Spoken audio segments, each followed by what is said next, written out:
નમસ્કાર મિત્રો, ચેપ્ટર 3 ની અંદર આજે બીજો લેક્ચર આવર્ત કોષ્ટક પીરિયોડિક ટેબલ વિશે આપણે અભ્યાસ કરવાનો છે. મેં લાસ્ટ લેક્ચરમાં ચર્ચા કરી હતી એ મુજબ કે પીરિયોડિક ટેબલ છે એ કેમિસ્ટ્રીની અંદર ખૂબ જ મહત્વનું છે. આપણે કઈ રીતે આની શોધ થઈ, વૈજ્ઞાનિકોના ફાળાઓ જોયા અને છેલ્લે મેન્ડેલીફ અને મેન્ડેલીફ પછી હેનરી મોર્સેલોએ જે આધુનિક આવર્ત કોષ્ટક આપ્યું એ આવર્ત કોષ્ટકને આપણે જોઈએ. આવર્ત કોષ્ટકની અંદર જે આ જે ઊભા છે આ બધાને સમૂહ કહેવામાં આવે છે. તો સમૂહ કેટલા છે? તો કે 1 થી લઈ 2, 3 એમ 18 સુધી સમૂહ છે. કુલ કેટલા સમૂહ છે? 18 સમૂહ છે. જે આડા છે એને આવર્ત કહેવામાં આવે છે. એક કોમન ભૂલ થતી હોય છે, પહેલો આવર્ત છે ને એમાં 2 જ તત્વો છે, એક હાઇડ્રોજન અને છેલ્લે હિલિયમ. બરોબર, એટલે પહેલો આવર્તમાં આ 2 જ તત્વો છે. આ જે લિથિયમની શરૂઆત છે ને એ કેટલામાં આવર્તથી થાય છે? તો કે બીજા આવર્ત. લિથિયમ વાળી લાઈન છે આડી, એ બીજો આવર્ત છે. સોડિયમ વાળી આડી લાઈન છે એ ત્રીજો આવર્ત છે. પોટેશિયમ વાળી લાઈન છે ચોથો આવર્ત છે. રૂબિડિયમ વાળી લાઈન છે પાંચમો આવર્ત છે. સીઝિયમ છઠ્ઠો અને ફ્રાન્સિયમ એ સાતમો આવર્ત છે. આ રીતે આડા 7 આવર્ત છે અને ઊભા 18 સમૂહ છે. આવર્ત કોષ્ટકને 4 ભાગમાં વિભાજિત કર્યું છે. આ જે પહેલા 2 સમૂહ છે ને એને એસ વિભાગ કીધું. પછીના જે 10 સમૂહ છે એને ડી વિભાગ કીધો, જેને સંક્રાંતિ તત્વો એવું નામ આપ્યું.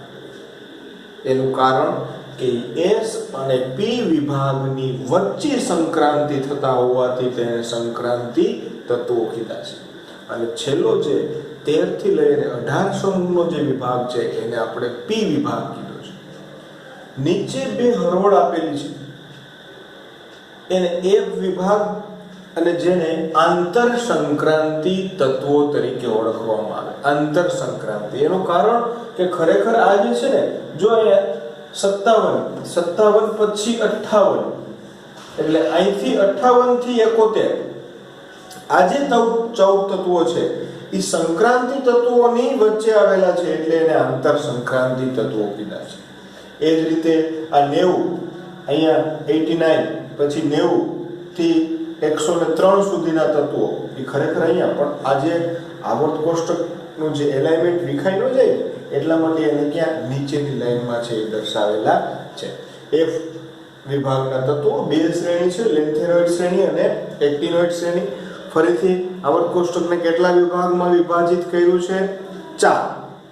એસ વિભાગ જેને પ્રતિનિધિ તત્વો તરીકે પણ ઓળખવામાં આવે છે. પી વિભાગ પ્રતિનિધિ તત્વો, ડી વિભાગ સંક્રાંતિ તત્વો અને એફ વિભાગ જેને આપણે આંતર સંક્રાંતિ તત્વો તરીકે ઓળખીએ છીએ.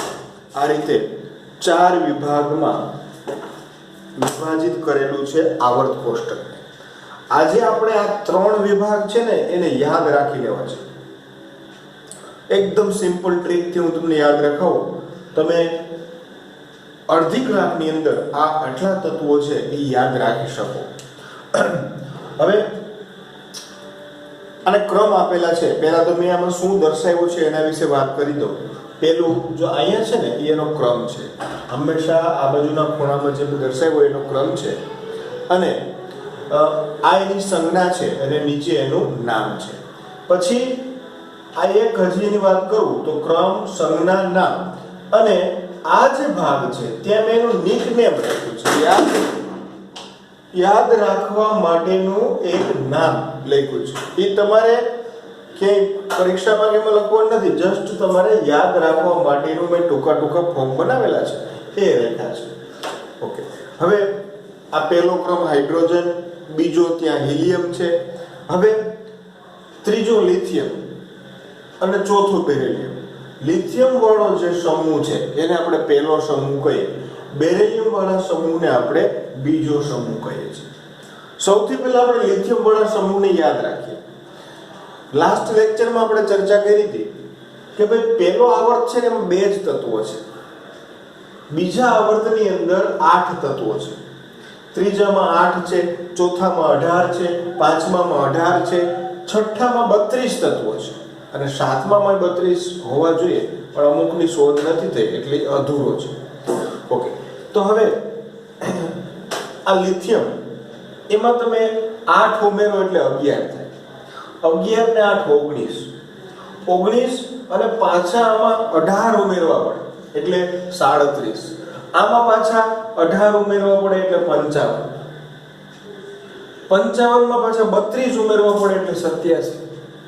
તો આ રીતે તમે આના પછી તત્વ કયું આવશે ઈ પણ તમે કેલ્ક્યુલેટ કરી શકો, એનો પરમાણુ ક્રમાંક કેટલો હશે ઈ પણ તમે નક્કી કરી શકો. ઓકે, સૌથી પહેલો સમૂહ આપણે યાદ રાખીએ, lithium, sodium, potassium, rubidium, caesium અને ફ્રાન્સિયમ. તો ટૂંકમાં યાદ કેમ રાખવું, તો કે લી એટલે લિથિયમ, નાને એટલે સોડિયમ, કી પોટેશિયમ, રબ રુબિડિયમ, સે સીઝિયમ, ફરિયા એટલે ફ્રાન્સિયમ. હવે આને હું બોલું છું, લી નાને કી રબ સે ફરિયા. શું? લીના ને કી રબ સે ફરિયા. Lithium, sodium, potassium, rubidium, caesium, francium. Clear છે? સમૂહ પહેલો લીના ને કી રબ સે ફરિયા. આ જ રીતે બીજા સમૂહનું ટૂંકું સ્વરૂપ, બેટા માંગે કન્યા સુંદર બાપ રાજી. તો ફની છે, બેટા માંગે કન્યા સુંદર બાપ રાજી. બેરિલિયમ, મેગ્નેશિયમ, કેલ્શિયમ, સ્ટ્રોન્શિયમ, બેરિયમ અને રેડિયમ.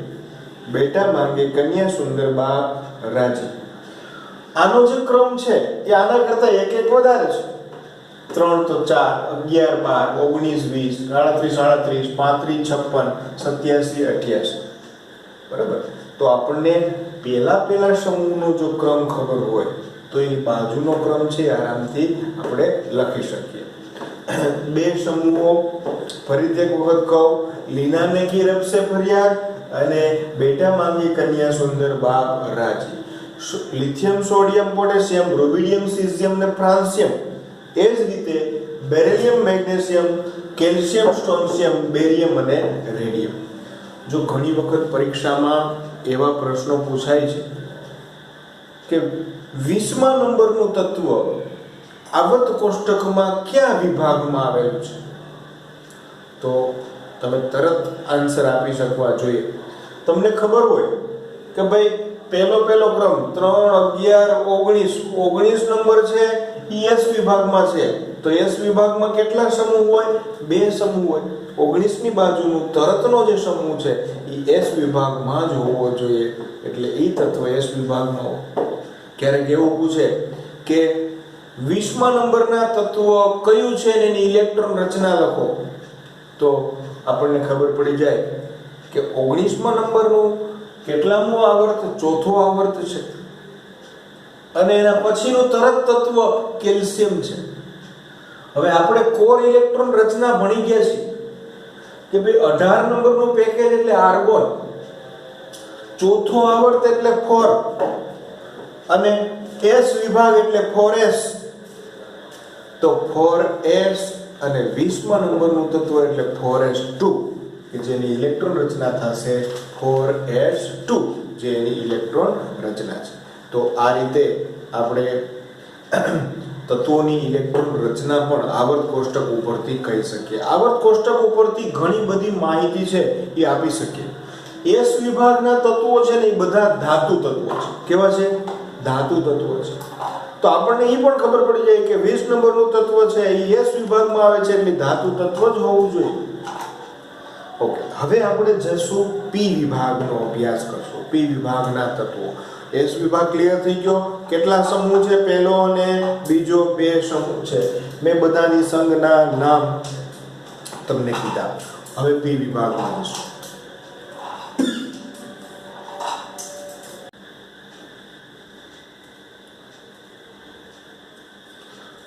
હવે આપણે પી વિભાગ. તો પી વિભાગમાં 6 સમૂહો આવેલા છે. 13મો સમૂહ, 14મો સમૂહ, 15મો સમૂહ, 16, 17 અને 18.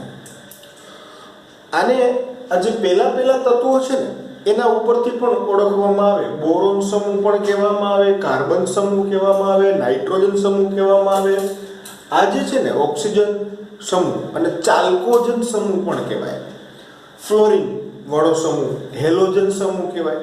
અને આ છે ને છેલ્લો એને ઉમદા વાયુઓનો સમૂહ અથવા તો નિષ્ક્રિય વાયુઓનો સમૂહ તરીકે પણ ઓળખવામાં આવે છે.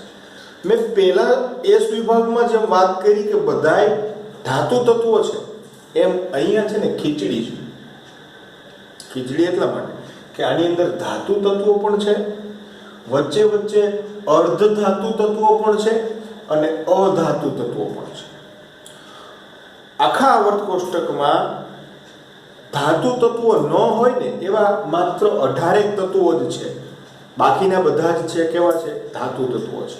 તો આ જે ભાગ છે પી વિભાગ, આની અંદર ત્રણેય પ્રકારના તત્વો જોવા મળે છે. ધાતુ તત્વો પણ જોવા મળે છે, અધાતુ તત્વો પણ જોવા મળે અને અર્ધ ધાતુ તત્વો પણ જોવા મળે છે. તમારી બુકની અંદર અહીંયા જે ઝિગઝેગ લાઈન આપેલી છે, રેડ કલરની એ લાઈન આપેલી છે, જે અર્ધ ધાતુ તત્વો છે કે જે થોડાક ધાતુના અને થોડાક અધાતુના બંનેના મિશ્ર ગુણધર્મો ધરાવતું હોય, તો એવા તત્વોને અર્ધ ધાતુ તત્વો કહે છે. જેમ કે સિલિકોન, જર્મેનિયમ, આર્સેનિક, આ બધા છે એ અર્ધ ધાતુ તત્વો છે. એના પછીના જે છે nitrogen, phosphorus, sulphur, oxygen, fluorine, આ બધા છે એ અધાતુ તત્વો છે. પણ એલ્યુમિનિયમ, ગેલિયમ, ઇન્ડિયમ, થેલિયમ આ બધા છે એ ધાતુ તત્વો છે. ઓકે, હવે 13મા સમૂહથી હું તમને વાત કરું કે 13મો સમૂહ, આ જે ક્રમ છે મેં તમને પહેલા જણાવ્યું એ મુજબ એનો પરમાણુ ક્રમાંક છે 5, 6 આગળ જશે, અહીંયા 13, આમાં 8 ઉમેરો, એ જ રીતે હવે તમને ખ્યાલ આવી ગયો. બોરોન, એલ્યુમિનિયમ, ગેલિયમ, ઇન્ડિયમ અને થેલિયમ. તો મેં જે નાનું સૂત્ર બનાવ્યું છે કે બેંગન, આલુ, ગાજર, ઇન, થેલા. બેંગન, બોરોન, આલુ, એલ્યુમિનિયમ, ગાજર, ગેલિયમ, ઇન, ઇન્ડિયમ, થેલા, થેલિયમ. ક્લિયર છે? 14મો સમૂહ carbon, silicon, germanium, tin, lead અને ફ્લેરોવિયમ. આને ટૂંકમાં કહે સીતાજી સુનો પ્રભુ, શુંઘો પ્રભુ ફૂલ. કહે સીતાજી શુંઘો, સ્મેલ કરો, શુંઘો પ્રભુ ફૂલ. કહે કાર્બન, સીતા, સિલિકોન, જી, જર્મેનિયમ, શુંઘો એસેન, એને ટીન કહેવાય, યાદ રાખજો. એસેન છે ને એનું નામ છે ટીન છે. પ્રભુ પીબી, અને પીબી નું નામ છે લેડ. જો આ બે નામ છે ને થોડા અલગ છે, યાદ રાખજો. એસેન એટલે ટીન અને પીબી એટલે લેડ. ફૂલ એફએલ, ફ્લેરોવિયમ. કહે સીતાજી શુંઘો પ્રભુ ફૂલ. સરસ મજાનું વાક્ય છે અને આ બધા આપણને યાદ રહી જાય. કાર્બન સમૂહની વાત આવે તો આપણે કહી શકીએ કે carbon, silicon, germanium, tin, lead અને ફ્લેરોવિયમ, એફએલ. એના પછીનો 15મો સમૂહ છે. જો એક બીજી મજાની વાત કે અહીંયા જેટલામો એનો 13મો સમૂહ છે ને, તો આની બાહ્યતમ કક્ષામાં 3 ઇલેક્ટ્રોન હશે. કેટલા? 3 હશે. તો તમે એસ વિભાગમાં પહેલો સમૂહ હોય તો 1 ઇલેક્ટ્રોન હશે, બીજો સમૂહ હોય તો 2 ઇલેક્ટ્રોન હશે. અહીંયા 13મો સમૂહ છે ને તો 3 ઇલેક્ટ્રોન હશે. 14મો સમૂહ છે તો 4 ઇલેક્ટ્રોન હશે બાહ્ય કક્ષામાં. હવે 15મો સમૂહ છે તો બાહ્ય કક્ષામાં કેટલા ઇલેક્ટ્રોન હશે? 5. એ જાણકારી પણ આપણને આવર્ત કોષ્ટક ઉપરથી મળે. તો તમને એમ થશે એનાથી શું ફેર પડે? હવે તમને ખ્યાલ આવે કે ભાઈ 15મો સમૂહ છે તો એની બાહ્ય કક્ષામાં 5 ઇલેક્ટ્રોન છે. જો એને કોઈ 3 ઇલેક્ટ્રોન આપવાવાળો મળી જાય તો એ 5 અને 3 8 અષ્ટક પૂર્ણ કરે અને એની સાથે સંયોજન બનાવે છે. તો એ રીતે કેટલા ઇલેક્ટ્રોન મેળવશે, કેટલા ગુમાવશે, એ પણ એના સમૂહ ઉપરથી તમને ખ્યાલ આવી જાય. 15મો સમૂહ નાઇટ્રોજન સમૂહ તરીકે પણ ઓળખાય. Nitrogen, phosphorus, arsenic, antimony, bismuth. સરસ મજાનું સૂત્ર નેપાળ, પાકિસ્તાન, ઓસ્ટ્રેલિયા, સબ, બિખાર. Nitrogen, phosphorus, arsenic, antimony, Sb એટલે એન્ટીમની, અને Bi એટલે બિસ્મથ. ઓકે, તો આ 15મો સમૂહની વાત થઈ. 16મો સમૂહ ઓક્સિજન સમૂહ અથવા તો ચાલ્કોજન સમૂહ, ખૂબ જ મહત્વનો સમૂહ છે આ પણ. આનું oxygen, sulphur, selenium, tellurium, polonium અને લિવરમોરિયમ, આનું આપણે ટૂંકમાં સૂત્ર બનાવ્યું છે કે ઓલ્ડ સ્ટાઇલ સે ટીપોલી. ઓલ્ડ સ્ટાઇલ સે ટીપોલી એટલે જૂની સ્ટાઇલથી મારો, લાકડીથી મારો, એના માટેનું કે ઓલ્ડ સ્ટાઇલ સે ટીપોલી. ઓલ્ડ ઓક્સિજન, સ્ટાઇલ સલ્ફર, સે સેલેનિયમ, ટી ટેલુરિયમ, પોલોનિયમ, લિવરમોરિયમ. તો આ આખો 16મો સમૂહની વાત થઈ. 16મા સમૂહની અંદર બાહ્યતમ કક્ષામાં કેટલા ઇલેક્ટ્રોન હોય તો કે 6. એટલે જ ઓક્સિજન છે ને હંમેશા -2 જોવા મળે મોટે ભાગે. ઓક્સિજન 2 ઇલેક્ટ્રોન મેળવે એટલે -2 મેળવે એટલે O ઉપર -2 ચાર્જ હોય, સલ્ફર ઉપર -2 ચાર્જ હોય. શું કામે? તો કે 16મા સમૂહના તત્વો છે. બાહ્યતમ કક્ષામાં 6 ઇલેક્ટ્રોન છે, 2 મેળવી અને એની કક્ષા પૂર્ણ કરે છે. 17મો સમૂહ એ જ રીતે 17મા સમૂહમાં 7 ઇલેક્ટ્રોન હોય બાહ્યતમ કક્ષામાં. 16માં 6 હોય, 17માં 7 હોય. તો 7 ને 1 જ ઘટે તો ફ્લોરિન ઉપર જો -1 હોય, ક્લોરિન ઉપર -1 હોય, બ્રોમિન ઉપર -1 હોય, કારણ કે 1 ઇલેક્ટ્રોન મેળવી અને એનું અષ્ટક રચના છે એ પૂર્ણ કરે છે. 17મા સમૂહને હેલોજન સમૂહ તરીકે પણ ઓળખાય છે. યાદ રાખજો, હેલોજન સમૂહ. Fluorine, chlorine, bromine, iodine, astatine. ટૂંકમાં યાદ રાખવા માટે ફિર કલ બહાર આઈ આંટી. ફિર ફ્લોરિન, કલ, ક્લોરિન, બહાર, બ્રોમિન, આઈ, આયોડિન, આંટી, એસ્ટેટાઇન. સરસ મજાનું સમૂહ 17માનું સૂત્ર ઝડપથી યાદ રહી જાય. તમારે યાદ રાખવા માટે સૌથી પહેલા આજે એના નિકનેમ છે એ યાદ રાખી લેવાનો, એ સૂત્ર યાદ રાખી લેવાનું. નિકનેમ ઉપરથી 3-4 વખત વાંચી લેવાના અને પછી નોટમાં મોઢે સંજ્ઞા અને નામ 2 લખવાના. બરાબર? સમૂહ પ્રમાણે યાદ રાખજો. પહેલો બીજો સમૂહ યાદ રાખવાનો, પછી 13 થી 18 સમૂહ યાદ રાખજો અને પછી હું તમને વચ્ચે ડી વિભાગ યાદ રખાવું, એ યાદ રાખજો. એટલે પહેલા એસ વિભાગના 2 સમૂહ યાદ રાખી લેવાના, પી વિભાગના આ જે 6 સમૂહ છે યાદ રાખી લેવાના અને પછી ડી વિભાગના જે 4 આવર્ત છે એમાંથી 3 આપણા માટે મહત્વના છે. છેલ્લો 18મો સમૂહ helium, neon, argon, krypton, xenon, radon. આ 18મો સમૂહ છે ને એને ઉમદા વાયુનો સમૂહ કહે છે, કારણ કે એની બાહ્યતમ કક્ષા છે પૂર્ણ ભરાયેલી છે. એ ઝડપથી કોઈને ઇલેક્ટ્રોન આપતા પણ નથી કે કોઈ પાસેથી સ્વીકારતા પણ નથી. પૂર્ણ ભરાયેલી કક્ષા છે, સ્થાયી અવસ્થા છે, એટલે એને ઉમદા વાયુનો સમૂહ કહેવામાં આવે છે અથવા તો નિષ્ક્રિય વાયુનો સમૂહ કહેવામાં આવે છે. આપણે કોર ઇલેક્ટ્રોન રચનાની વાત કરતા હતા, તો એની અંદર પણ આ બધાની ઇલેક્ટ્રોન રચના છે ને એ કોર પેકેજ, હિલિયમ 2 નું પેકેજ, નિયોન 10 નું પેકેજ, આર્ગોન 18 નું પેકેજ, જો એના ક્રમ એ છે 18, ક્રિપ્ટોન 36, ઝેનોન 54, રેડોન 86. તો આ રીતે આને આપણે યાદ રાખવા માટે ઈના, નેહા ઓર કરીના ઝેરોક્સ કરતે, જો કરતે છે ને સાઈડમાં છે, કરતે રહેના, ઈના, નેહા ઓર કરીના ઝેરોક્સ કરતે રહેના. એકદમ ક્લિયર, ઈના, નેહા ઓર કરીના ઝેરોક્સ કરતે રહેના. હવે ઈના હિલિયમ, નેહા નિયોન, ઓર argon, Karina krypton, xerox xenon, રહેના રેડોન. તો આ રીતે આ પી વિભાગના 6 સમૂહ છે આરામથી ઇઝીલી તમે યાદ રાખી શકો અને વધારે તમારે ડીપમાં ઉતરવાનું છે. હવે તમને એમ પૂછે કે 16મા સમૂહનું અને ત્રીજા આવર્તનું તત્વ કયું છે, તો તમે આનો જવાબ છે એ આપી શકો.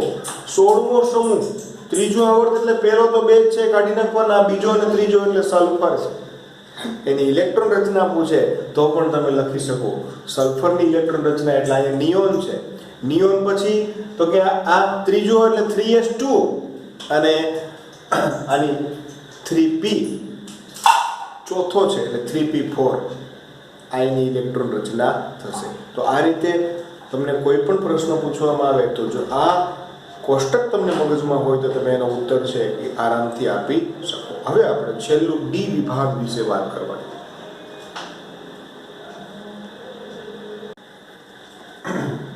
આપણે ડી વિભાગ વિશે વાત કરવાની છે.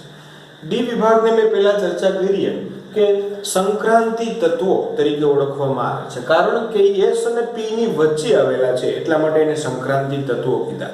ધાતુ અને અધાતુની વચ્ચે જોડતો ભાગ છે એટલે પણ એને સંક્રાંતિ તત્વો કહેવામાં આવે. આ જે ડી વિભાગ છે એ સમૂહ 3 થી લઈ અને સમૂહ 12 સુધી રહેલા છે. ડી વિભાગમાં આપણને ખબર છે કે ડી કક્ષકમાં 10 ઇલેક્ટ્રોન સમાઈ શકે, તો અહીંયા સમૂહ પણ 10 છે, 5 અને 5 10 સમૂહ છે. હવે ડી વિભાગની જે આપણે ચર્ચા કરીએ તો ડી વિભાગમાં ત્રીજા સમૂહથી શરૂ થઈ અને 12મા સમૂહ સુધી છે, પણ જ્યારે આવર્તની ચર્ચા કરીએ ને ત્યારે ચોથા આવર્તથી ડી શરૂ થાય છે. પહેલો, બીજો અને ત્રીજા આવર્તમાં ડી વિભાગ છે નહીં. યાદ રાખો, કેટલામો? ચોથા આવર્તથી શરૂ થાય છે અને ડી કક્ષક છે ને n-1 ડી હોય એટલે ચોથા આવર્તમાં 3d હશે, પાંચમા આવર્તમાં 4d હશે, છઠ્ઠા આવર્તમાં 5d હશે અને સાતમા આવર્તમાં 6d હશે. ઓકે, હવે આ જે ડી વિભાગ છે એને આપણે આમ આડો યાદ રાખશું, બરોબર? તો અહીંયા હું પહેલા સૂત્ર બોલું છું.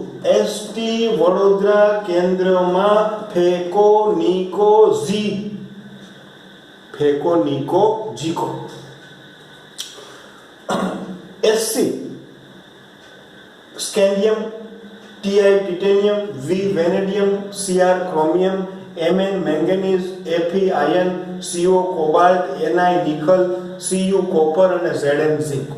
જો આ જે પ્રથમ સંક્રાંતિ શ્રેણી પણ કહેવાય, ખૂબ જ મહત્વની છે.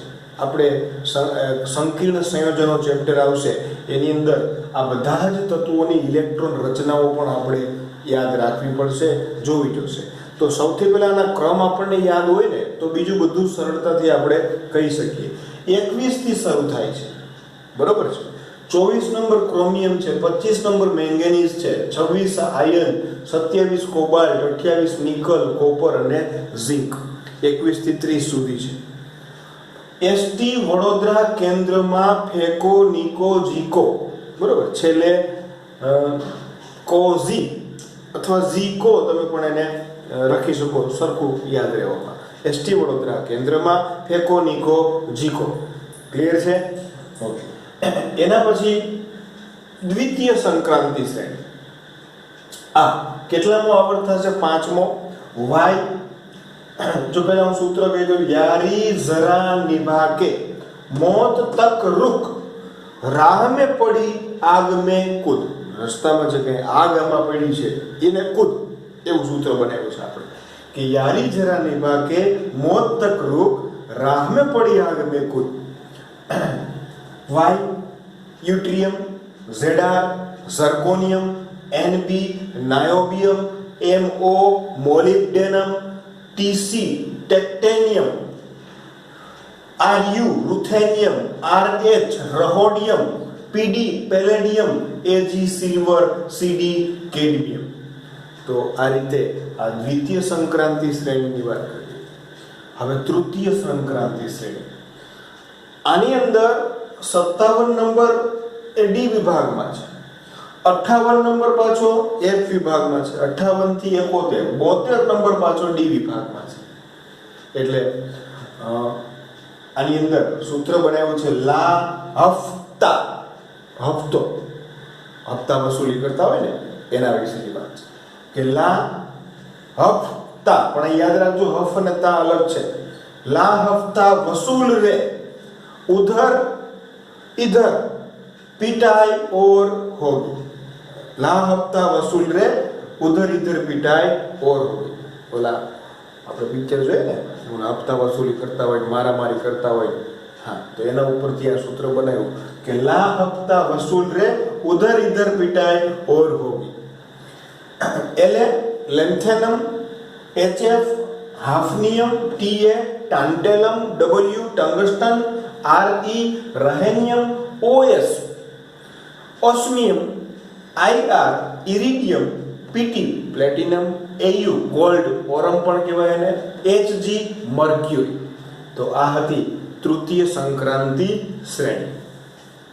એના પછી છેલ્લી સંક્રાંતિ શ્રેણી, એક રૂફ ડૂબા, એક કોઈ છત જેવું હતું ડૂબી ગયું, એક રૂફ ડૂબા સાગર में, સમુદ્રમાં એક રૂફ ડૂબી ગયું, બોહર હસમત દોસ્ત, બોહર હસમત દોસ્ત રોક, એને રોકતો. દાંત શું કાઢે છે? રોકે. ફરીથી એક રૂફ છત છે અથવા તો કોઈ એક પતરા જેવું છે, એક રૂફ ડૂબા સાગર में, બોહર હસમત દોસ્ત રોક, બોહર હસમત દોસ્ત રોક. એક એસી એક્ટેનિયમ, રૂફ Rf રુધરફોર્ડિયમ, ડૂબ Db ડુબનિયમ, સાગર Sg સિબોર્ગિયમ, બોહર Bh બોહરિયમ, હસ Hs હાસ્યમ, મત Mt મેગ્નિયમ, દોસ્ત Ds ધર્મસ્થાદટ્યમ. જો આ નામ બે ત્રણ થોડા અટપટા છે, લખીને વ્યવસ્થિત તૈયાર કરજો. રોજ Rg રોન્ચેનિયમ, કો Cn કોપરનિશિયમ. તો આ ચોથી સંક્રાંતિ શ્રેણી હતી. તો જો તમે આ 40 તત્વો, 33 તત્વો એના અને 12 તત્વો આના, એટલે લગભગ 85 તત્વોની આજુબાજુ છે કે તમે તૈયાર થઈ જાય આના ઉપરથી, અને વ્યવસ્થિત સમજી અને વાત કરજો. તમને કોઈ એવું પૂછવામાં આવે કે 35 નંબરનું તત્વ કયું હશે, હવે તમને ક્રમ વાઇઝ 35 યાદ નથી, કાંઈ વાંધો નહીં, તો તમને છેલ્લો યાદ હોવો જોઈએ કે ભાઈ 18 પછી 36 છે ને એ ક્રિપ્ટોન આવે છે. આર્ગોન પછી 18મા સમૂહમાં 36 છે એ શું આવે છે? ક્રિપ્ટોન આવે છે. તો ક્રિપ્ટોન 18મો સમૂહ છે, 36 નંબર. તો 36 ની પહેલાનો એટલે કયો આવવું જોઈએ? 35 નંબર આવવું જોઈએ. અને 35 નંબર કયો સમૂહ હોય? 17મો. તમે યાદ કરો 17મો સમૂહ કયો? તો કે આ ફિર કલ બહાર આઈ આંટી. હવે તમારે આવર્ત ગોતવું પડે, કેટલામાં આવર્તમાં હશે. તો આપણે વાત કરી હતી કે હિના, નેહા, ઓર, કરીના, એટલે ચોથો થયો, ચોથો આવર્ત. પણ 16મો આવર્ત, 17મા આવર્તમાં બીજાથી શરૂઆત થાય. બીજો એટલે ફિર કલ બહાર, એટલે કોણ આવ્યું? બહાર એટલે બ્રોમિન. તો 35 નંબરનું તત્વ કયું હોવું જોઈએ? બ્રોમિન. આ રીતે તમારી જાતે આમાંથી તત્વો પહેલા તૈયાર કરવાના, સમૂહમાં અને આ ડી વિભાગ એ તૈયાર કરવાનો. તમને એ આવડી જાય પછી તમે કે આટલા નંબરનું તત્વ કયું હશે એ તમે ગોતતા શીખી જાઓ. બીજી વાત, એની ઇલેક્ટ્રોન રચના શું થશે એ લખતા શીખી જાઓ. એટલે આવર્ત કોષ્ટક ઉપરથી તમે ઘણી બધી માહિતી છે એ લખી શકો. એના ઉપરથી એના ગુણધર્મો પણ તમે કહી શકો. એ ધાતુ હશે, અધાતુ હશે, અર્ધધાતુ હશે, કેટલા ઇલેક્ટ્રોન મેળવશે, કેટલા ગુમાવશે, એની ઓક્સિડેશન અવસ્થાઓ કઈ હશે, આ બધી જ જાણકારી છે એ તમે આવર્ત કોષ્ટક જો તમને મગજમાં હોય તો એના ઉપરથી કોઈ પણ તત્વ વિશે માહિતી આપી શકો. વ્યવસ્થિત લખી અને તૈયાર કરવાનું છે. જો આ તમે તૈયાર કરશો તો મેં લાસ્ટ લેક્ચરમાં વાત કરી હતી એમ કે આના ઉપર જો એસ વિભાગ આખો એક પાર્ટ છે, પી વિભાગના 2 પાર્ટ છે, ડી વિભાગ અને એફ વિભાગનો એક પાર્ટ છે. બરાબર? એટલે કેટલા? 4 પાર્ટ છે આના ઉપરથી છે. જો આ વ્યવસ્થિત તૈયાર કર્યું હશે તો એ 4 પાર્ટ છે એ તમને સમજવામાં સરળતા રહેશે. Thank you.